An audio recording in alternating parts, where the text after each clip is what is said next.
Just got a bunch of really cool bikes donated. So all vintage. This is one of the very first carbon bikes ever made. And it's got aluminum here and then bonded to the carbon, but full Dura Ace all around. Everything's Dura Ace, even down in the pads are Dura Ace pads. This person who, so it's his spouse donated these bikes.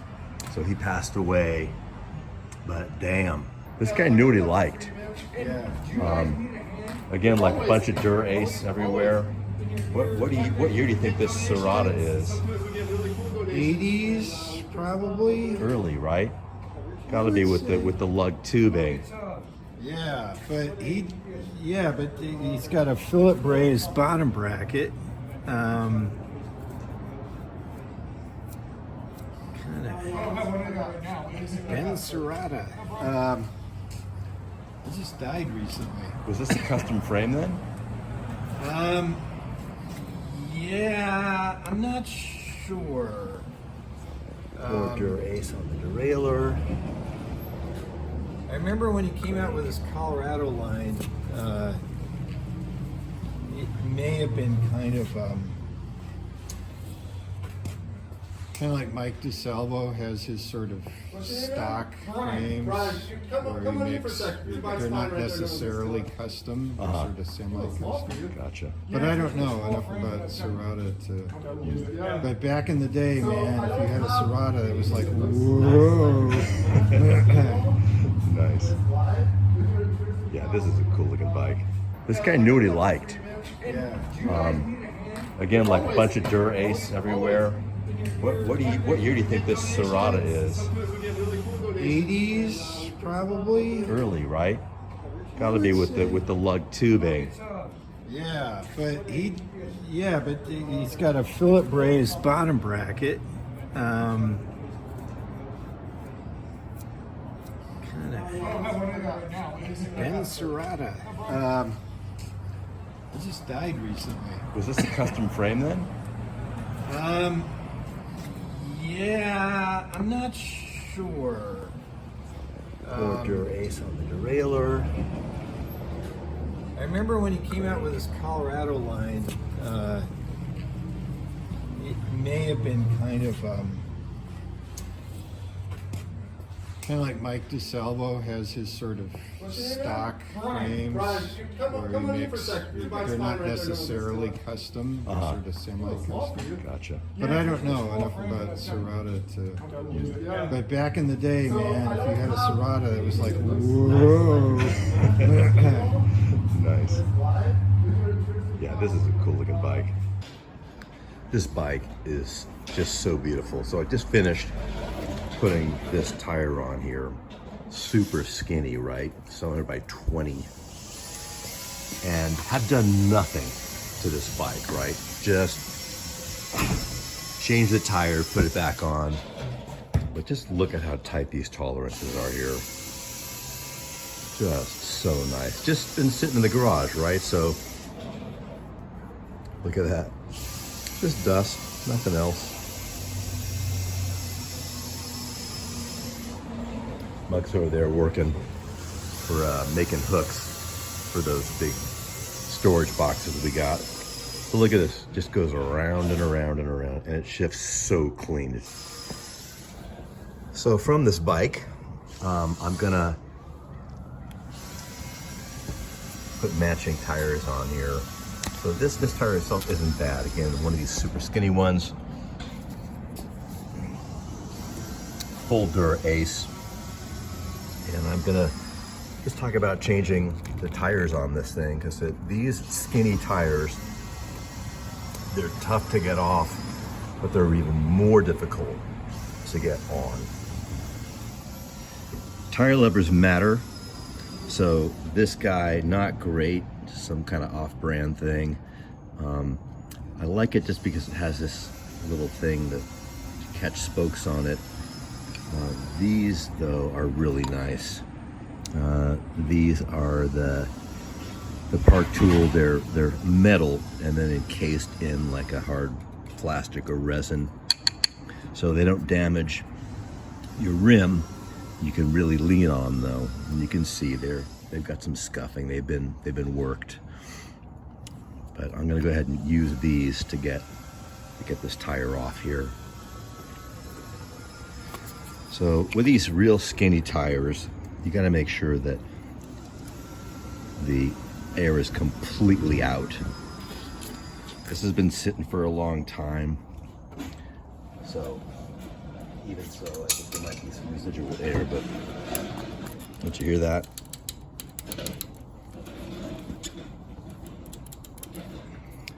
All right, and then I'm gonna just get underneath here.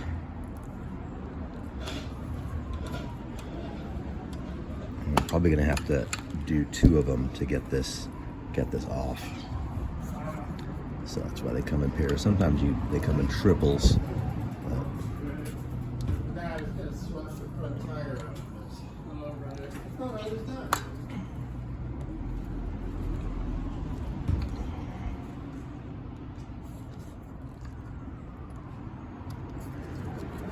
Really tough.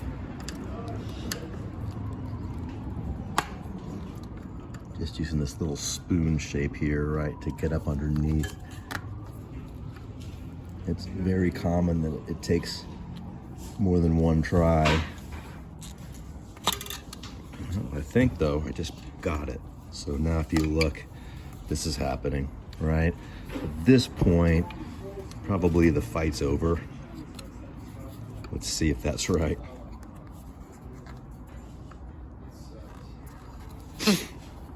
So I can't quite get it under here. So I'm gonna try to scoop out one more time.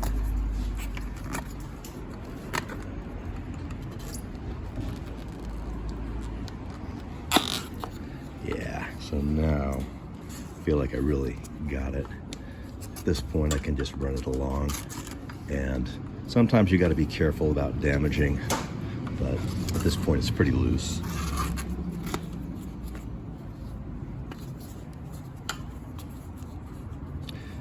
Now, if I were just doing the inner tube, this is as much as I would do. So I would leave the tire halfway on the rim. Wow, this is tight.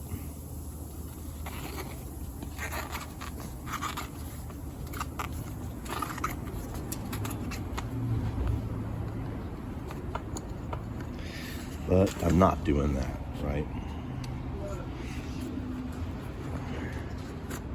Sounds like Mike's having some trouble over there.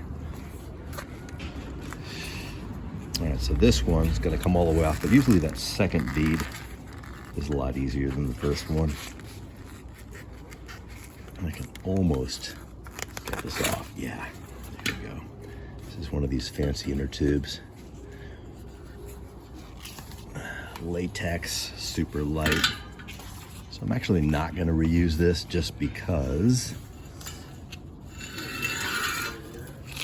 I have a matching inner tube, and I'm gonna, because this is a fancier bike, I'm gonna use matching inner tubes so the valve stems are the same. So we're using this guy here, and this is a never heard of this brand before, Forte, but I know this is a 48 millimeter stem on here. Brand new in the box. So this guy and this little ring here, set these aside. And what I'm gonna do is just take a little bit of air, just give a little, just the littlest bit to get some form into this tube. Otherwise, it's just like working with a noodle, like a flat rice noodle. So I want a little more of an inner tube shape as I work on this. So this is now too full. So I just want enough to give it a little shape. So I can do that too, but it wants to maintain its shape. So I want that. And then I'm gonna set this aside, and now I'm gonna take my folding tire, which, as you can see, is soft. So I'm not crazy about working with these. They're okay, but again, these super skinny tires, they go on that rim tight. Want to make sure that my logo is lined up with my valve stem. There's a little bit of a split right there, but I think it's going to be okay. Yeah, I don't know. Now I'm looking at this and I'm feeling hesitation about it. Oh man, that's looking worse and worse. I'm leaning toward a no. I did not see this. The other one didn't look like this. Interesting. Well, did talk to Mike, and if it were my bike, I wouldn't put these on, but he's like, you know what? Do it. So, okay. I'm gonna do it. By the way, this white stuff here, that looks like it's just gonna come right off. Probably just with riding. So that's not a problem. And we'll see. We'll see how it goes. So I'm gonna line up my logo with my valve hole. And now I'm just gonna wrestle with this. Wrestle.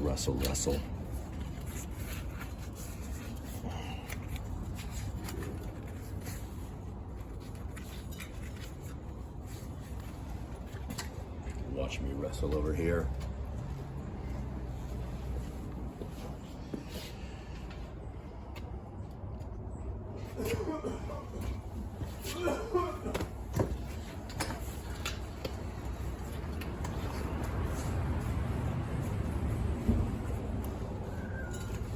Normally I would wear gloves for this kind of project, but here's the deal. This tire is going to get so tight on the rim that the gloves will just get pinched. So, all right, so when I'm doing this, I'm just trying to, again, make sure that the valve hole and the logo are lined up. Notice now that the valve hole has crept a little bit. The logo has crept. The valve hole didn't creep. So it was going better, but now I had to like take it off. You can't, like if it's a mountain bike tire and it does that, you can kind of scoot it around when it's on the rim. But with these guys, things are so tight, the tolerances, that you can't get away with that. Anyway, at this point now I'm just kind of fighting it. Put this on the inside here, holding it tight so it doesn't pop off, because it'll just, the whole thing will pop off and then I'll be starting again, which I don't want to do. I'm close. Oh wow, that was great. So I was able to muscle that on, which almost never happens with a tire like this. And then again, just double checking my valve stem hole, and my logo looks like it's lined up pretty well.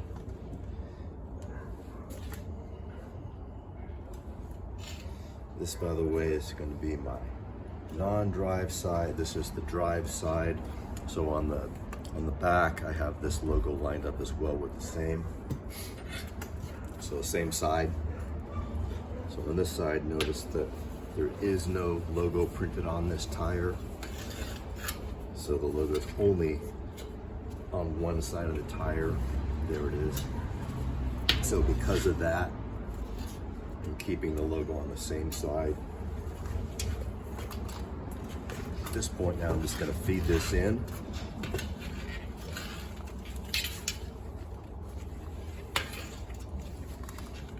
And just kind of pushing this away. And I'm going to just kind of jam it in there, and then I'm going to use my fingers and just kind of scoot it up, scoot it around.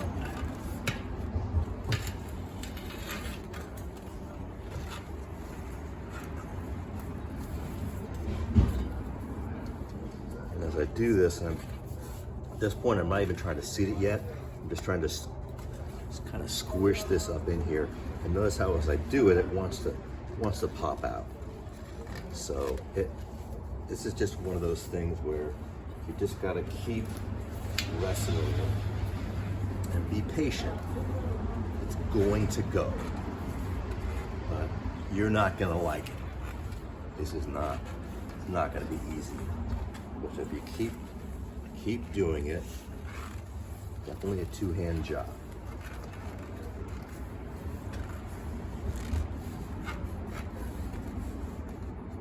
And you got to make sure that it's way up in there. Because if you don't, it's going to get pinched when you start using the tire levers. And then you will have a pinch flat even before the tire goes on the rim. So how much of a drag is that? So right here, see how it's come out? So now I'm starting to squeeze the tire around, but as I'm doing it, I'm doing my best to kind of wrestle it back up in there. It's just one of those jobs that it will happen, but it's not going to be easy or fun.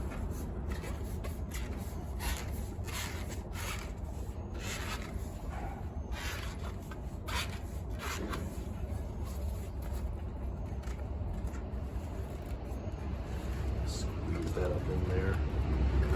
And as you get closer to completion, it's going to give you more and more grief. Because it doesn't want to leave once it's on there, which I suppose is good, but it doesn't want to go either when you're putting it on.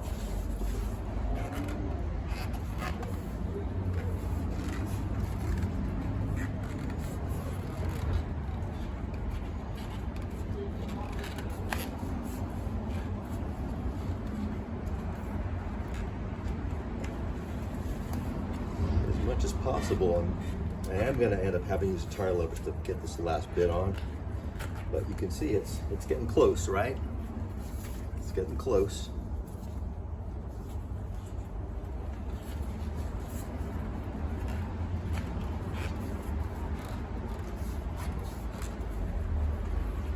And again, you can see where the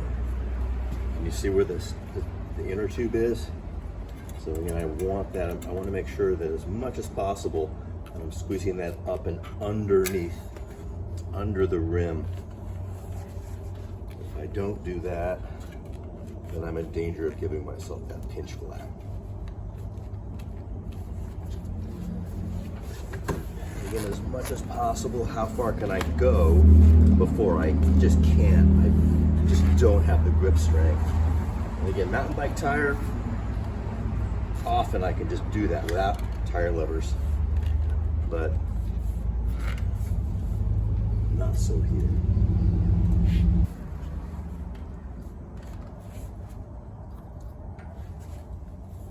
Last bit, see if I can do it with one.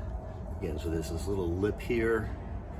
I'm gonna use this part here on the rim here. So I'm getting underneath, make sure that my inner tube is not caught between my lever and my tire and my rim.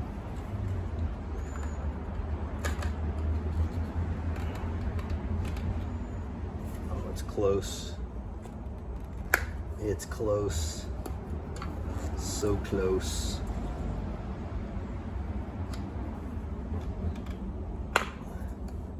Okay, it's on. And I'm gonna just double check that my logo didn't travel, so that's about in the center of my logo. That's where I want it. And I'm gonna start slowly filling this up with air. Let it seat. So when you put air in, don't rush it. A little bit at a time. And then just kind of, as you're filling it, go around and squeeze it, make sure that it's on there. Squeeze it, fill it, squeeze it, etc.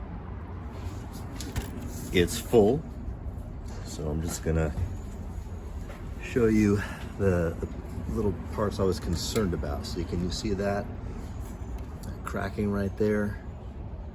Like it's not awesome, but I still think it looks pretty good, and it's gonna hold air. And at some point, I don't know, the fact that they're unridden is kind of nice, and it's a good brand, right? Michelin. This, by the way, is a handy adapter. It just goes on a Prester valve for a Schrader filler.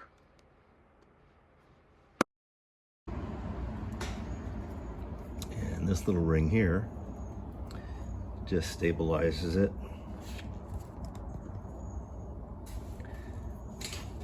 Right on there. I'm gonna close this little valve here so it doesn't leak anymore. Like I'm gonna need a little more air in there anyway.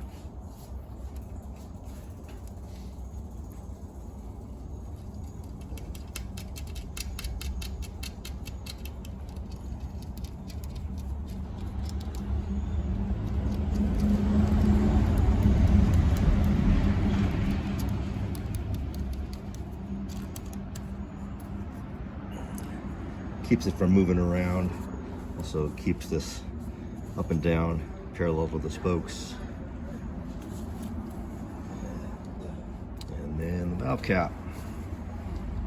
And I'm gonna put a little more air before I throw the valve cap on.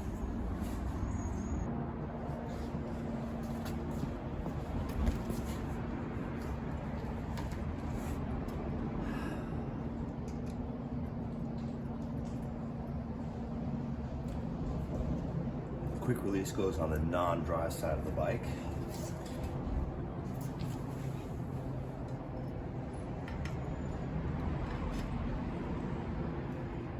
Wish you could feel how light this is. It's just a feather. Notice that I'm putting the quick release in line with the fork. And then this little lever here. Look how nice and true that is. Just beautiful. This little lever here just gets there. Look at when I put that lever though. Do you see how that changed? So let me see if I can, that's me. Maybe I didn't put it on quite right. Maybe it needs an adjustment. Let's see.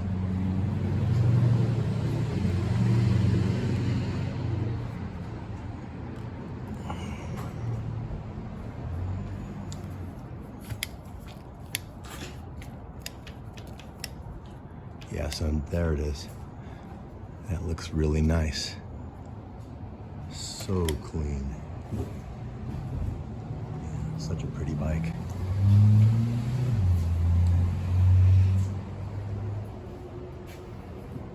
Okay, ready for the next step, which is really just a little bit of a cleanup. Again, it's just surface dust. Such a beautiful piece of machinery. Dura Ace. They weren't screwing around.